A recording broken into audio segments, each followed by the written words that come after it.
Welcome back सुप्रभात news MP. चलिए देखते हैं मध्य प्रदेश की 15 फटाफट बड़ी खबरों को। इससे पहले न्यूज को कहां से देख रहे हैं, कमेंट बॉक्स में जरूर बताएं, साथ ही वीडियो को लाइक करें। इंदौर प्रदेश का पहला जिला, हर वार्ड में बनेगा महिला सुरक्षा केंद्र। इंदौर के वार्डों में महिला सुरक्षा के लिए जागरूकता केंद्र बनाए जाएंगे। पहले चरण में नगर निगम के सामुदायिक भवनों का उपयोग किया जाएगा, फिर आंगनबाड़ी और अन्य परिसरों को भी इसमें शामिल किया जाएगा। इन केंद्रों पर पुलिस और महिला बाल विकास विभाग की टीम संयुक्त रूप से काम करेगी। यह टीम में महिला अपराध कम करने, सरकारी योजनाओं की जानकारी देने का काम करेंगी। इसके साथ शिक्षा, कौशल विकास और जागरूकता के लिए भी अलग अलग प्रकल्प चलेंगे। दशहरे पर नए शहर का भ्रमण करने आएंगे बाबा महाकाल। 12 अक्टूबर को निकलेगी सवारी। विजयादशमी पर्व के अवसर पर 12 अक्टूबर शनिवार को शाम 4 बजे श्री महाकालेश्वर मंदिर से बाबा महाकाल की सवारी नए शहर में भ्रमण के लिए आएगी। चांदी की पालकी में भगवान महाकाल विराजित होकर विभिन्न मार्गों से होकर दशहरा मैदान पहुंचेंगे। यहाँ पर शमी पूजन के बाद सवारी वापस महाकाल मंदिर लौट जाएगी। दशहरा पर्व पर वर्ष में एक बार शाम को 4 बजे राजाधिराज श्री महाकाल नए शहर में भी प्रजा को दर्शन देने के लिए चांदी की पालकी में सवार होकर आते हैं। 68 साल बाद होगा बदलाव। एमपी के 5 बड़े जिलों में बनेंगे 150 नए ब्लॉक। मध्य प्रदेश में पलायन से शहरों की बढ़ती जनसंख्या को देखते हुए 68 साल में पहली बार 100 से 150 नए विकासखंड बनाने की योजना बनाई जा रही है। इसके साथ ही राज्य में मौजूद ब्लॉकों का पुनर्गठन किया जाएगा। नए ब्लॉक के निर्माण के लिए केंद्र सरकार से अनुमति लेनी होगी। वर्तमान में जो केंद्र सरकार से सहायता मिल रही है वह 313 ब्लॉक के अंतर्गत मिल रही है। नए ब्लॉक के बनने के बाद 29 योजनाओं के तहत प्रतिवर्ष 5,000 करोड़ रुपए अधिक मिलेंगे।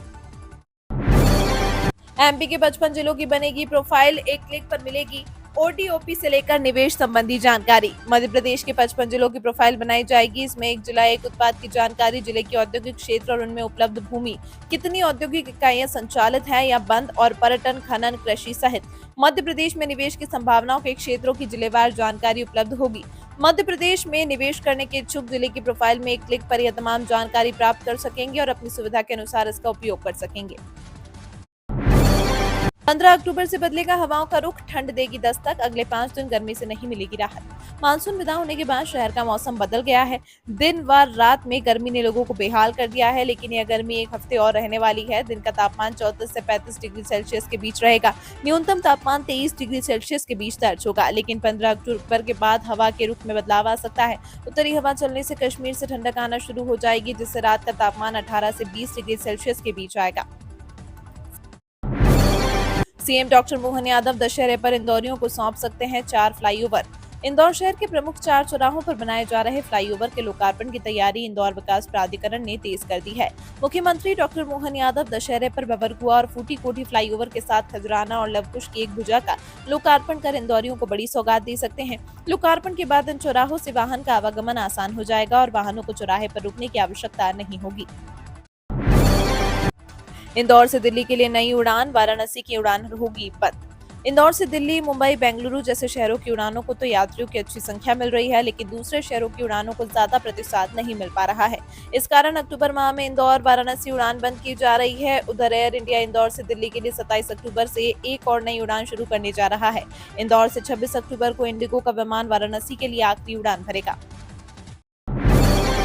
लाडली बहना योजना को लेकर संजय राउत दावे पर सीएम मोहन यादव का पलटवार। लाडली बहना योजना को लेकर शिवसेना के सांसद संजय राउत के बयान को लेकर मुख्यमंत्री डॉक्टर मोहन यादव ने तीखी प्रतिक्रिया दी है। उन्होंने कहा कि लाडली बहना योजना बंद किए जाने को लेकर उनके बयान को लेकर पुलिस में शिकायत करने की बात भी कह रही है। उन्होंने दावा किया है कि लाडली बहना योजना बंद करने के बारे में सरकार सोच भी नहीं सकती। मध्य प्रदेश के मुख्यमंत्री डॉक्टर मोहन यादव ने अपने बयान में कहा, उन्हें पता चला है कि शिवसेना के प्रवक्ता संजय राउत ने कहा कि मध्य प्रदेश की सबसे महत्वाकांक्षी योजना लाडली बहन योजना बंद हो गई है।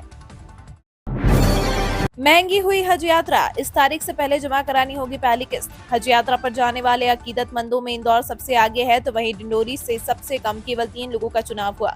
वहीं भोपाल दूसरे, उज्जैन तीसरे और देवास और धार चौथे और 5वें नंबर पर हैं। चुने गए यात्रियों को पहली किस्त के रूप में 1,30,300 रुपए जमा कराना है। बता दें कि इस बार हज यात्रा के लिए पहली किस्त के रूप में लिया जाने वाला शुल्क पिछले साल के मुकाबले 50,000 रुपए ज्यादा है।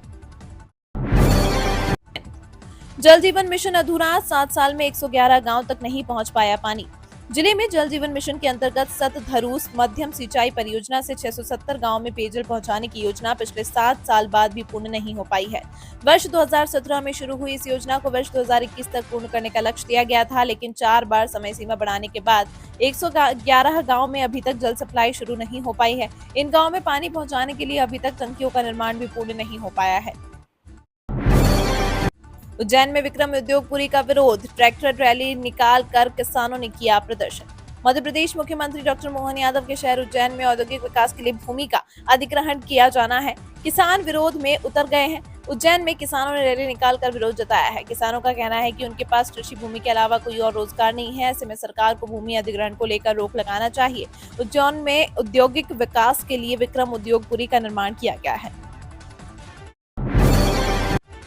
उद्योग के लिए आवंटित जमीन किराए पर देने वालों को चिन्हित कर लीज निरस्त करेगी सरकार। उद्योग स्थापित करने के लिए सरकार से आवंटित जमीन पर फैक्ट्री न लगाकर शोरूम बनाकर व्यवसायिक उपयोग करने या किराए पर देने वालों से जमीन वापस ली जाएगी। ऐसी जमीनों को उद्योग विभाग चिन्हित करेगा और उनकी लीज निरस्त कर वापस लेने की कार्रवाई की जाएगी। Madhya Pradesh industrial development corporation और सूक्ष्म लघु व मध्यम उद्यम विभाग ने ऐसी जमीनों की तलाश शुरू कर दी है।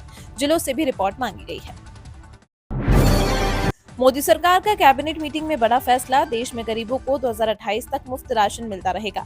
मोदी सरकार ने कैबिनेट मीटिंग में पीएम गरीब कल्याण योजना को आगे बढ़ाने की मंजूरी दी। जुलाई 2024 से दिसंबर 2028 तक मुफ्त फोर्टिफाइड चावल की आपूर्ति जारी रहेगी। मोदी कैबिनेट ने प्रधानमंत्री गरीब कल्याण अन्न योजना को दिसंबर 2028 तक बढ़ाने का फैसला किया। देश के सबसे निचले स्तर वाले लोगों को 2028 तक फ्री राशन दिया जाएगा। एमपी में श्री राम पथगमन को लेकर मुख्य सचिव ने बनाई समिति। मध्य प्रदेश सरकार ने भगवान श्री कृष्ण के साथ साथ श्री राम पथगमन का विकास करने का वादा किया है। इसे लेकर मध्य प्रदेश के मुख्य सचिव अनुराग जैन अधिकारियों की समिति बना दी है। इसके अलावा डॉक्टर मोहन यादव सरकार द्वारा नर्मदा का जल निर्मल बनाए रखने और आसपास के क्षेत्र में मांस मदिरा के विक्रय को लेकर जो निर्णय लिया था उसका पालन करने के लिए भी दल बना दिए गए हैं।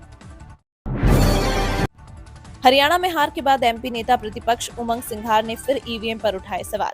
हरियाणा में विधानसभा चुनाव के नतीजे भारतीय जनता पार्टी के पक्ष में आने के बाद कांग्रेस ने एक बार फिर इलेक्ट्रॉनिक वोटिंग मशीन को लेकर सवाल खड़े किए हैं। मध्य प्रदेश विधानसभा के नेता प्रतिपक्ष उमंग सिंघार ने सोशल मीडिया के माध्यम से लिखा है कि वह भारतीय जनता पार्टी की नहीं बल्कि ईवीएम की जीत है। इसे कांग्रेस और हरियाणा की जनता स्वीकार नहीं कर रही है।